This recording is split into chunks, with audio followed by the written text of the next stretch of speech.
Good morning बच्चों। मैं आज आप सभी का इस क्लास में बेहतरीन तरीके से स्वागत करता हूं। आशा करता हूं आज आप लोग बहुत अच्छे और खुशी के साथ वोट दे करके आ गए होंगे, एकदम बढ़िया से मतदान किए होंगे। पता है बच्चों, आज वोट देने जाने से पहले एक हिचकिचाहट होती है ना कि मैं अपना एक देश का भविष्य चुनने जा रहा हूँ, नेता चुनने जा रहा हूँ, कैसा होगा, किस तरीके से होगा, उसको मैं देखने जा रहा हूँ, उसको चुनने के लिए जा रहा हूँ। जो भी गए होंगे मम्मी पापा उनको समझा के भेजे होंगे, इनको वोट देना, इस तरीके से वोट करना, ऐसे ऐसे बोल के भेजे होंगे, क्या क्या करना होगा। जिसे सब मेरे अंदर भी, मैं भी वोट देने गया उससे पहले मैं सोच रहा था किसको वोट दूँ, इस व्यक्ति को, मतलब ऐसे व्यक्ति को वोट दूँ जो सही तरीके से काम कर सके, देश का अच्छी तरीके से संचालन कर सके। वो झंझटें, वो समस्याएं मतलब दिमाग में होती हैं, उन समस्याओं से आप लोग आज जूझ करके, मम्मी पापा जूझ करके आए होंगे। कुछ समय बाद आप लोग भी वहाँ पहुँचेंगे। आज मैं भी उस समस्या से जूझ के आया हूँ, देख के आया हूँ। जाने से पहले तो बहुत झंझट थी, मतलब किसको दूँ, कैसे दूँ। गया वहाँ जाने के बाद फिर से कम मैं बटनों को मैं 3-4 बार देखा, कौन सी बटन दबाऊँ, कौन से बटन, मतलब इतना ज़्यादा सस्पेंस, किसको दे दिया जाए कि अच्छा रहे। तो होते जाते बटन तो एक दबी, लेकिन अभी ये नहीं पता चल रहा है मेरी वोट सही जगह गई कि नहीं गई। वोट से तो उस नेता की जिंदगी बदल सकती है, वो लोग ऐश करेंगे। आज के बाद 4 जून के बाद जिसकी सत्ता में लहर आई, जो जीता, उसकी ज़िंदगी तो बदल गई, वो ऐश करेगा। लेकिन हम लोगों को तो रोज़ यहीं आकर के फिर से पढ़ना पढ़ाना वही काम चालू हो जाएगा। अगर हम लोगों को ज़िंदगी बदलना है, हम लोगों को कुछ अलग करना है, तो शिक्षा ही एक ऐसी चीज़ है जो आपको ऊंचाइयों तक पहुंचा सकती है। उसके अलावा और कोई दूसरी चीज़ नहीं जो आपको ऊपर तक लेके जाए, जो आपको उस गद्दी के योग्य बनाए। अगर आप शिक्षा लेंगे, पटुता से बोलना सीख लेंगे, चालाकी से बातों को रखेंगे, हर एक चीज़ के बारे में अच्छी जानकारी प्राप्त कर लेंगे, कहाँ कैसे क्या करना है, वो शिक्षा ही बताएगी। अगर आप गरीब हैं तो लोग आपके ऊपर ध्यान नहीं देंगे। अगर आप गरीब हैं, मेरी इस बात को एकदम गौर से, ध्यान से, इस बात को नोट कर लेना, अच्छे से फीड कर लेना दिमाग में। अगर आप गरीब हैं ना तो आपके ऊपर कोई ध्यान नहीं देगा। अगर आप परिश्रम करेंगे, आगे बढ़ने के लिए मेहनत करेंगे, तो लोग देख करके हंसेंगे कि देखो, लोग देख करके हंसेंगे। जिस दिन आप कामयाब हो जाएंगे ना, उस दिन लोग देख करके जलेंगे। और कामयाब बनाएगी आपको शिक्षा ही, शिक्षा के सिवाय कोई दूसरा नहीं जो आपको कामयाब बना सके। आज 25 तारीख थी, वोटिंग करके आए हैं, 4 जून को पता चल जाएगा हमारा रिजल्ट क्या होगा, कैसा हमारा देश का भविष्य किसके हाथों में चला गया है। 5 सालों के लिए हमने किसको चुन लिया है, क्या हमने जिसको चुना वो सही है कि नहीं सही है, वो अब 4 जून को पता चलेगा। हम जहाँ वोट दिए वहीं गई कि नहीं गई, किस तरीके से हुआ, सब कुछ 4 जून के ऐसे सफ़ेद पन्ने की तरह सामने आ जाएगा। अब यही को, इस बात को हम यही छोड़ते हैं। और गरीब मत रहना।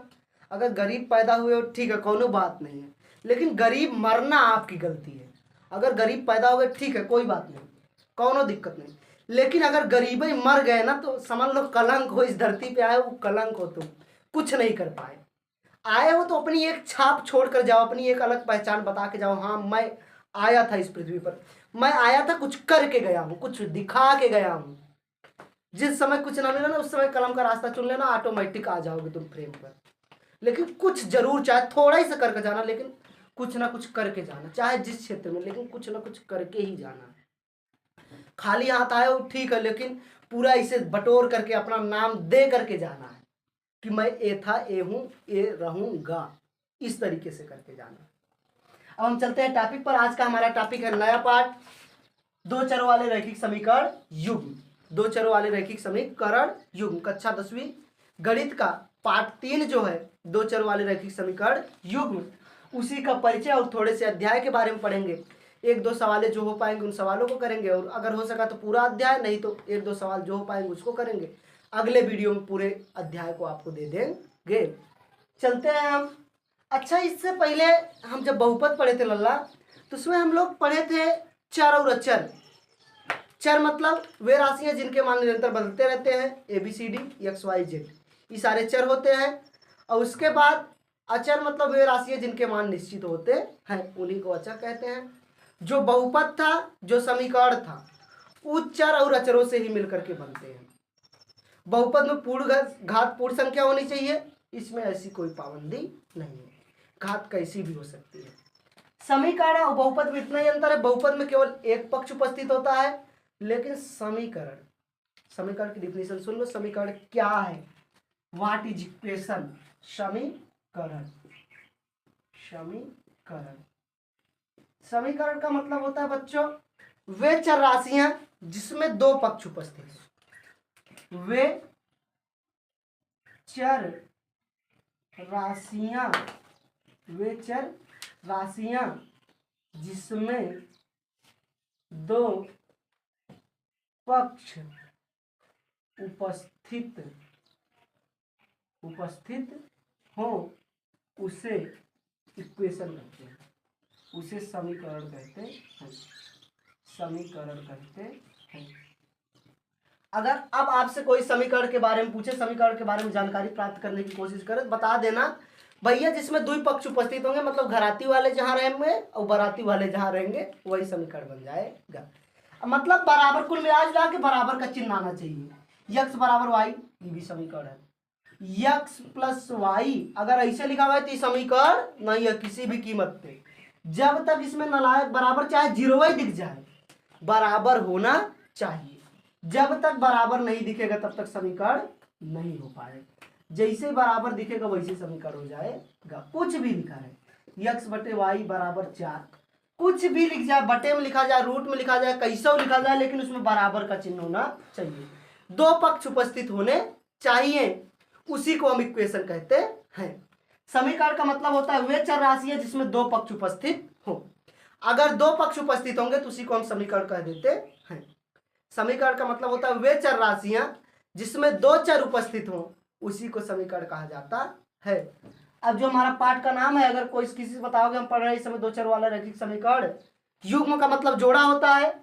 इस पाठ में जितने भी समीकरण मिलेंगे वो दो समीकरण मिलेंगे, equation first and equation second, दो दो समीकरणों से हमें हल करना होगा, दो दिखाई देंगे।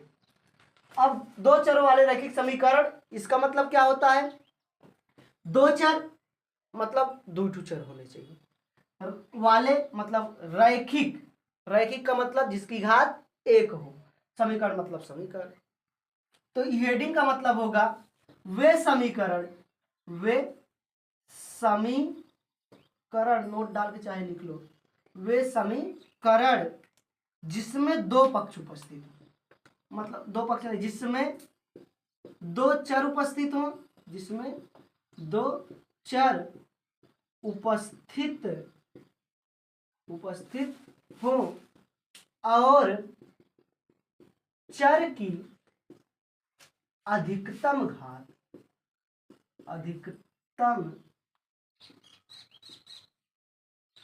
चर की अधिकतम घात एक हो। रैखिक का मतलब एक, दो चर मतलब जिसमें दो चर उपस्थित हो और अधिकतम घात कितनी हो, एक हो, उसे हेडिंग कहते हैं। दो चरों वाला रैखिक समीकरण कहते हैं, समीकरण कहते हैं। अगर युग्म कह दिया जाए तो जोड़ा हो, युग्म का मतलब जोड़ा। अब वे समीकरण जिसमें दो चर उपस्थित हो, चर कितने होने चाहिए, दो, दो ठूना लायक होने चाहिए, X Y A B T W कुछ भी हो लेकिन दो, यक्स वाई और दो ठू पक्ष होना चाहिए। जब तक समीकरण मतलब वह समीकरण, पहले समीकरण बराबर का चिन्ह आना चाहिए तभी समीकरण होगा। और साथ ही साथ उसमें दो पक्ष उपस्थित होने चाहिए, दो पक्ष उपस्थित और दो चर होने चाहिए। कितने चर, दो चर, चरों की संख्या कितनी, दो, यक्स वाई एक दो, दो चर है यक्स वाई। इधर देखो दो चर उपस्थित इसमें है, एक दो, दो चर उपस्थित है इसमें यक्स वाई, और चर की अधिकतम घात एक, अधिकतम घात कितनी, एक, कुछ नहीं है तो एक, कुछ नहीं है तो एक। देखो यक्स वाई दो चर हुआ और समीकरण ये है और चर की अधिकतम घात एक है, ऑटोमेटिक समीकरण होगा। वे समीकरण जिसमें दो चर उपस्थित हो और चर की अधिकतम घात 1 हो उसी को रैखिक समीकरण कहते हैं। जिसे एक और ले सकते हो, w प्लस टी बराबर 8, w प्लस टी बराबर 8, एक चर दुई चर और चर की अधिकतम घात 1, कुछ नहीं है तो एक ही है, ये हो गया। या ले लो a माइनस बी बराबर -2, कुछ भी लिख सकते हो। दो चर आए और चर की अधिकतम घात 1 हो, 2x प्लस 3y माइनस 5 बराबर 0। दो चर आने चाहिए, चर की अधिकतम घात 1 होनी चाहिए, वही समीकरण हमारा दो चरों वाले रैखिक समीकरण होंगे। यही हमारे दो चर वाले रैखिक समीकरण है। इंट्रोडक्शन इतना ही था। इतना अगर आप जान गए तो ऑटोमेटिक इन सवालों मतलब समीकरण के बारे में आपको कोई फंसा नहीं पाएगा। आप समीकरण के बारे में उछल उछल के बताएंगे कि समीकरण का मतलब जिसमें दो पक्ष उपस्थित हो, वे चर राशि है जिसमें दो पक्ष उपस्थित हो। पाठ का नाम दो चर वाले रैखिक समीकरण। वे समीकरण हम लोग पढ़े थे दो चर वाला रैखिक समीकरण युग। हमारा जो दो चर वाला रैखिक समीकरण होता है बच्चों, हम पढ़े थे इसमें यह वह समीकरण जिसमें दो चर उपस्थित हो और चर की अधिकतम घात 1 हो, उसी को दो चरों वाला रैखिक समीकरण कहते हैं। इस पाठ में हमें जो मिलेगा युग्म के रूप में मिलेगा, मतलब जोड़े के रूप में मिलेगा। अब हम चलते हैं, अगर मान लो हमको दो चरों वाला रैखिक समीकरण दिया रहे, दो ठो रैखिक समीकरण दिया रहे, तो कैसे हो सकता है, मतलब उसका हल होगा कि नहीं होगा, कि अपरिमित रूप से अनेक हल होगा, कोई हल नहीं होगा, या किस रेखा का निर्माण करेगा, कब समीकरण संगत होगा, कब समीकरण असंगत होगा, इन नियमों के बारे में हम जान लेते हैं। उसके बाद हम सवालों पर डिंगलाते हुए चलेंगे, सवालों पर पहुंच जाएंगे। उससे पहले हम नियमों के बारे में जान लेते हैं, नियम क्या कहते हैं, नियम के बारे में सीख लेते हैं। अगर मान लो तुमको दो चरों वाले रैखिक समीकरण दिए, एक मान लो a1 x plus b1 y plus c1 बराबर 0। जब तक बराबर नहीं होगा, दो पक्ष उपस्थित नहीं होंगे, तब तक समीकरण नहीं, घराती भराती दोनों होने चाहिए। अब उसके बाद ऐसे दिया रहे a2 x plus b2 y plus c2 बराबर 0। अगर दो समीकरण दिया रहे तब हम कैसे पता करेंगे कब समपाती रेखा होगी, कब समांतर रेखा होगी, कब प्रतिच्छेदित रेखा होगी, उसी के बारे में हम जानकारी प्राप्त करेंगे। अब पहली हमारी समपाती रेखा। अब समपाती वैसे महाभारत रामायण में सुने होंगे, समपाती जो जटायु थे उनके भाई श्री थे, समपाती रेखा। समपाती रेखा का मतलब होता है बच्चों, जैसे दिखा चुरवा डस्टर, डस्टर दिख रहा है।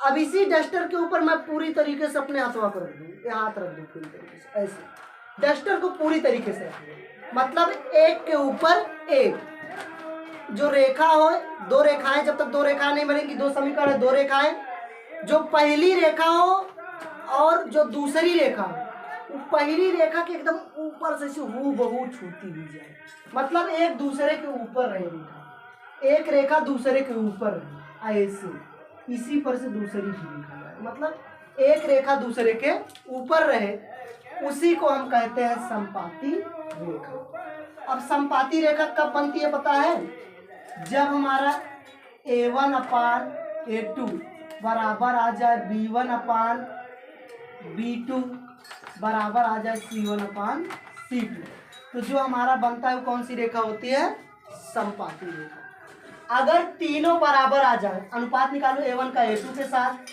b1 का b2 के साथ, c1 का c2 के साथ, अनुपात निकालो। अनुपात निकालने के बाद अगर तीनों बराबर आ जाए तो हमारा बनता है समपाती रेखा।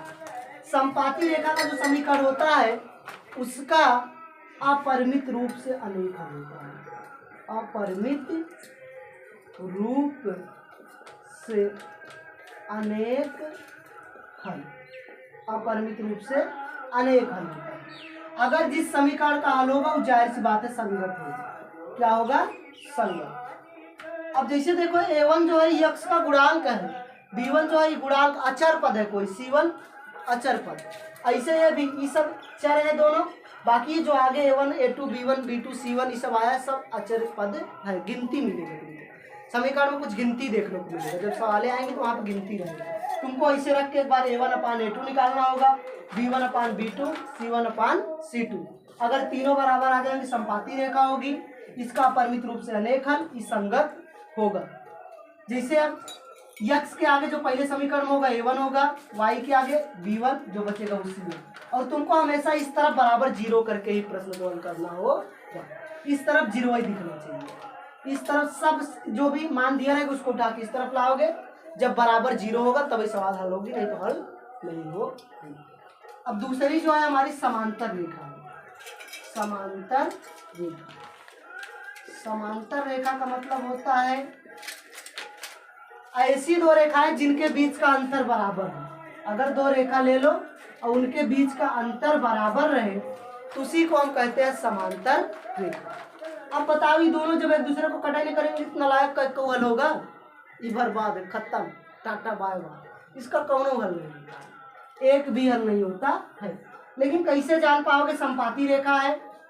अगर आ जाए हमारा A1/A2 बराबर B1/B2 not equal to not बराबर C1/C2। अगर एक ठू बराबर हो और एक ठू बराबर ना हो तो बनाता है समांतर रेखा। इसका कोई हल नहीं होता है, कोई हल नहीं, कोई हल नहीं। अगर हल ही नहीं होगा तो जाहिर सी बात ही संगत तो होगा नहीं, असंगत होता है, असंगत। जिसका हल नहीं वो बर्बाद, जिसका हल उसके साथ ही मिलेंगे, जिसका हल ही नहीं होगा वो असंगत, इसका कोनो दोस्त नहीं होगा, इसकी जिंदगी खत्म। जो अपने आप को एकदम एटीट्यूड मस्त रहता देखते हैं उसके दोस्त होते हैं नहीं, वो अकेला ही मस्त एकदम खुश अपने में मस्त मौजे पड़ा। लेकिन जो जिसके बहुत सारे हल, जो विनम्र होगा उसके बहुत सारे मित्र होंगे, बहुत सारे सहायक होंगे। लेकिन जो अपने में एकदम अकड़ के चलता रहेगा उसके कोई दोस्त होंगे? कोई नहीं होगा उसके लिए, सब खत्म। इसका कोई हल नहीं, यह संगत होता है, कोई कहीं हो गया, कोई हल नहीं। अब तीसरी जो हमारी है प्रतिच्छेदित रेखा। प्रतिच्छेदित रेखा, प्रतिच्छेदित रेखा का मतलब होता है बच्चों अगर एक भी बराबर ना आए, अर्थात A1/A2 not equal to B1/B2। अगर एक भी बराबर ना आए तो जो हमारी रेखा बनती है वो बनती है प्रतिच्छेदित रेखा। इसका केवल एक हल होता है, केवल एक हल, केवल एक हल, एक हल। अगर हल हुआ तो जाहिर सी बात है संगत होगा। अगर जिसका हल होगा वो संगत होगा, जिसका हल नहीं होगा वो संगत नहीं होगा। अब इसका एक हल है तो ये भी संगत होगा, केवल एक हल संगत होगा, कोई हल नहीं असंगत, अपरिमित रूप से अनेक हल संगत, ऐसे ही होता है। अगर देखो तीनों बराबर आ जाए संपाती रेखा, एक बराबर आए एक बराबर ना आए समांतर रेखा, कोई हल नहीं असंगत, एक तो बराबर ना आए प्रतिच्छेदित रेखा, मतलब एक बार एक दूसरे को कट करेंगे, जितनी बार कट करेंगे उतना ही हल। देख तो संपाती बार बार कट करती है, अपरिमित रूप से अनेक हल। एक को बार कट नहीं करती, एक को हल नहीं, एक बार कट करेगी एक हल, और जिसका हल होगा वो संगत होगी। यही इतना हमको जानना था संगत और असंगत के बारे में। इतना अगर हम जान गए तो जो आगे की दूसरी तीसरी चौथी सब प्रश्न है उन प्रश्नों को अच्छी तरीके से हल कर सकते हैं। अब चलते हैं हम पहले प्रश्न पर, देखते हैं हमारा पहला प्रश्न क्या कहा है। हम पहले प्रश्न के बारे में जानकारी प्राप्त करते हैं। अब देखते हैं बच्चों हम 3.1 का पहला प्रश्न, जो हमारी पहली प्रश्नावली है इस पाठ की 3.1, उसका पहला प्रश्न जो कहा है बच्चों, इसमें दो प्रश्न है। कहा है निम्नलिखित प्रश्नों के लिए एक रैखिक समीकरण युग्म बनाइए और समीकरण को ग्राफी विधि से हल कीजिए। हमको कह रहा है समीकरण को ग्राफी विधि से ढकेल के हल करना। अब जो दो चरों वाले रैखिक समीकरण युग्म होते हैं उनको हल करने के लिए हम 5 विधियां जानते हैं। मैं तो 5 विधियां जानता हूं, अगर आपको एक आध विधि और पता हो, अगर और आप जानते हो तो उन विधियों के बारे में आप कमेंट बॉक्स में ठोक देना, जो भी जानते हो उस विधि के बारे में बता देना। मैं 5 विधि जानता हूं, जिसमें से पहली विधि सारणी विधि सुने होंगे, जिसमें डिब्बा डिब्बा बना के हल किया जाता है। दूसरा जो नालायक इसमें पूछा है, ग्राफी विधि। तीसरा सबसे चर्चित, सबसे महत्वपूर्ण, इंपॉर्टेंट एकदम, विलोपन विधि, जिससे अधिकांश प्रश्नों को हल किया जाता है, विलोपन विधि। चौथी जो है हमारी प्रतिस्थापन विधि। पांचवी विधि जो है हमारी सबसे भयंकर, भयंकर परी की तरह भयंकर है एकदम, वज्र गुणनखंड विधि, जिसमें थोड़ा सा ज्यादा समय लगता है, वज्र गुणनखंड विधि। यही 5 विधियां मैं जानता हूं। अगर आप लोग एक आध विधि के बारे में और जानते होंगे तो उसके बारे में हमें बता देना। आज जो हमारी है, इस प्रश्न को हमें ग्राफी विधि से हल करना है और हल करके बताना है। जो भी इस प्रश्न में पूछा होगा उसके ग्राफी विधि जो हल होती है बच्चों पता है, उसमें कार्तीय तल बनाया जाता है। कार्तीय तल बनाने के बाद 2 समीकरण दिए रहेंगे, एक समीकरण से रेखा खींचोगे, फिर दूसरे समीकरण से रेखा खींचोगे, जहां पर एक दूसरे को कट करेंगे, जहां पर एक दूसरे को काटेंगे वहीं पर समीकरण का हल हो जाता है। पहला वाला जो होता है x अक्ष को दिखाता है, पहला बिंदु, 2 बिंदु निकालोगे, एक एक समीकरण से 2 बिंदु, और पहले बिंदु जो बिंदु रहेंगे उसमें से जो पहला वाला होगा वो x अक्ष मतलब x, दूसरा y, पहला भुज दूसरा कोट, तो पहला x दूसरा y, वैसे निकाल के हल करोगे, फिर दिखा दोगे, रेखा बना दोगे, समीकरण का हल हो जाएगा। अब हम प्रश्न को पढ़ लेते हैं, देखते हैं प्रश्न क्या कहता है। प्रश्न कह रहा है, कक्षा 10 के 10 विद्यार्थियों ने गणित की एक पहेली प्रतियोगिता में भाग लिया। लड़कियों की संख्या लड़कों की संख्या से 4 अधिक है, तो लड़कों और लड़कियों की संख्या ज्ञात कीजिए। लड़कों और लड़कियों की संख्या कितनी होगी। यहां से अगर हम मान लो माना लड़कों की संख्या x, लड़कों की संख्या x है, कितनी है x, विधा माने कुछ तो होगा नहीं, तथा लड़कियों की संख्या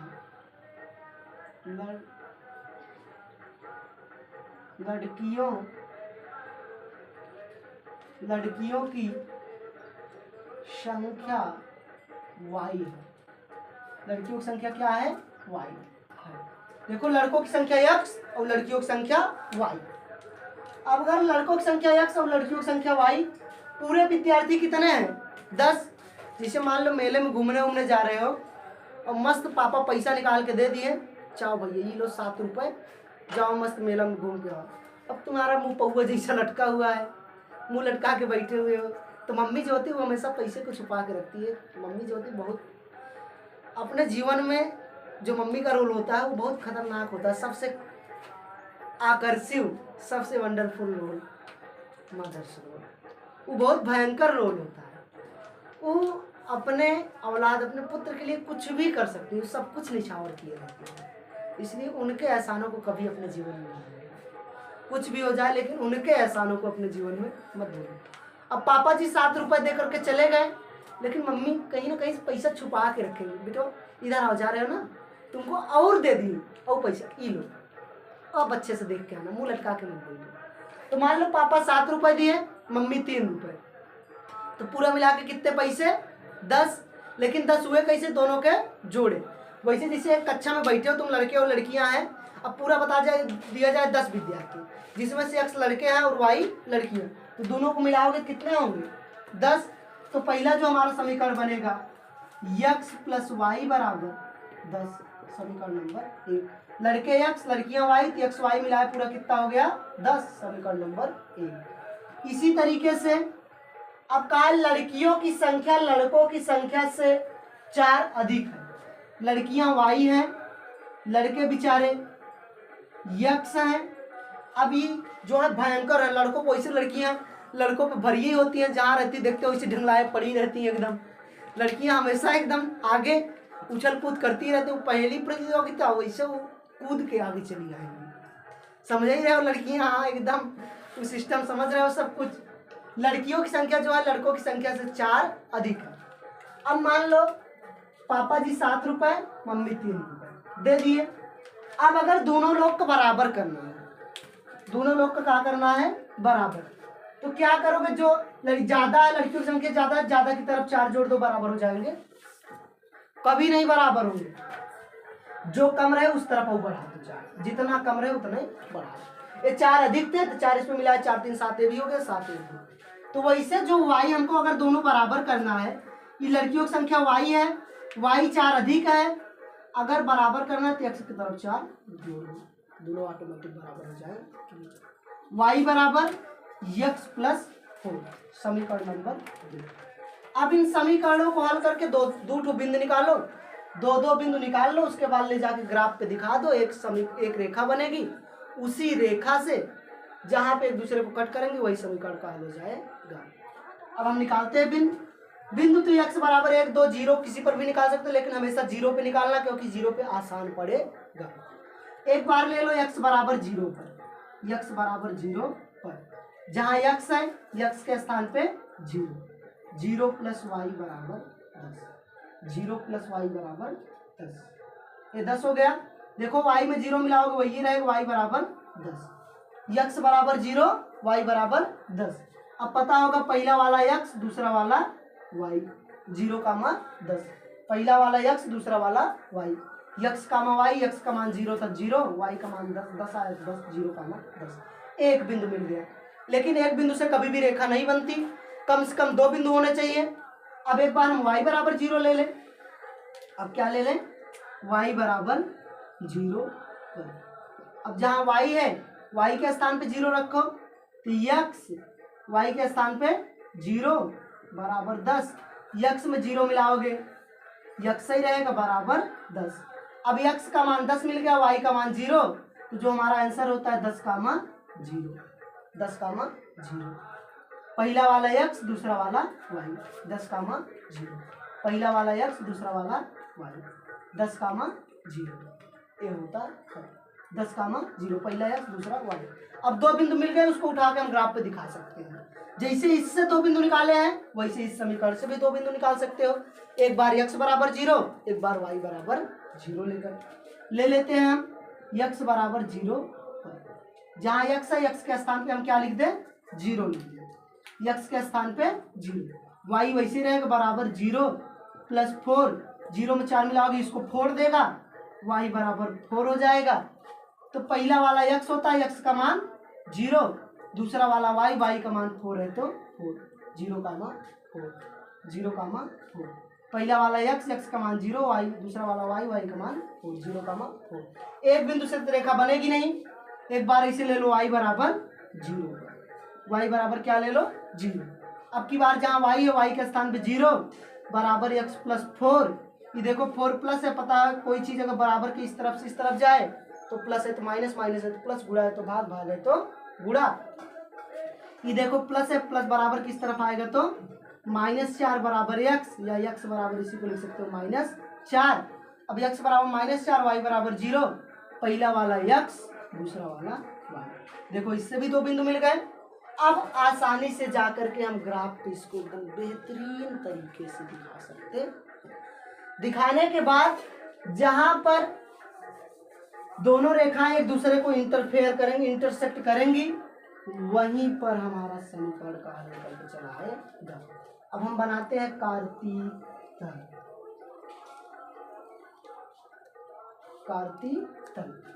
ये देखो हमारा होता है मूल बिंदु 0, 0, मूल बिंदु 0, 0। ये हमारा होता है x अक्ष, ये होता है y अक्ष, ये होती है x अक्ष की माइनस दिशा, ये y अक्ष की माइनस दिशा।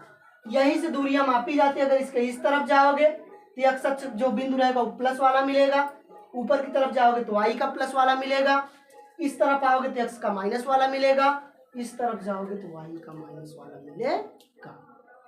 अब इस पे हम अंकों को नोट कर सकते हैं, जैसे हमारा खाना जो दिया गया है 1 2 3 4 5 6 7 8 9, ज़्यादा गजी नहीं जाओगे, ज़्यादा गजी मत करो, 1 3 3 6 7 8 9 10 11, इतना नोट कर लो। ऊपर की तरफ भी इसे 1 2 3 4 5 6 7 8 9 10 11 ऐसे नोट कर लो।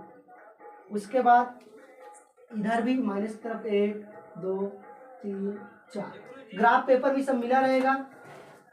1 2 3 4 ये सब ग्राफ पेपर में आप लोगों को मिला रहेगा। आप लोग इसको इसमें करो, किसी भी प्रकार की दिक्कत नहीं होगी। इस आपका हो सकता है। उसके बाद अब देखो जो बिंदु मिला है, अब बिंदु को दिखाना शुरू करो। 0,10 पहला वाला x पे 0 और y पे 10, 0,10। अब इसी से पहले इन दोनों को दिखा लो, फिर एक रेखा बना लो, फिर उसको दिखा के एक रेखा बना लो। देखो 0,10, 0,10, x पे 0 y पे 10। गिनते हैं हम। x पे 0, देखो x पे 0 मतलब x को ना इधर है ढंग लाए ना इधर है, कहीं नहीं जाना है। और y पे कितना 10, गिनो 1 2 3 4 5 6 7 8 9 10 ये रहा 0,10, 0,10। एक बिंदु मिल गया इस पे। अब एक बिंदु से रेखा बना नहीं पाओगे, ऐसे दूसरा देखो 10,0 x पे 10 y पे 0, y पे कहीं नहीं गिरना पड़ना है, ऊर्ध्वाधर रेखा पे कहीं नहीं जाना है, कल क्षैतिज रेखा अक्षय पे चलना, वो भी प्लस की तरफ 10 खाना। गिनो 10 ठू 1 2 3 4 5 6 7 8 9 10 ये रहा 0 10,0, 10,0। अब इन दोनों को मिलाओ, क्या करो मिलाओ, इन दोनों को मिलाओगे। अब ऐसे इससे भी 0,4 पहला जो जाएगा हमारा 0,4, पहली रेखा 0,4, x पे 0 जाना है, y पे 4, x पे कहीं नहीं जाना है, y पे ऐसे 4 ऊपर की तरफ 1 2 3 4 ये रहा 0,4, 0,4। अभी x की माइनस दिशा है, माइनस डायरेक्शन, ये माइनस क्योंकि अभी x पे माइनस ही ढकेलना है, वो भी -4 जाना है।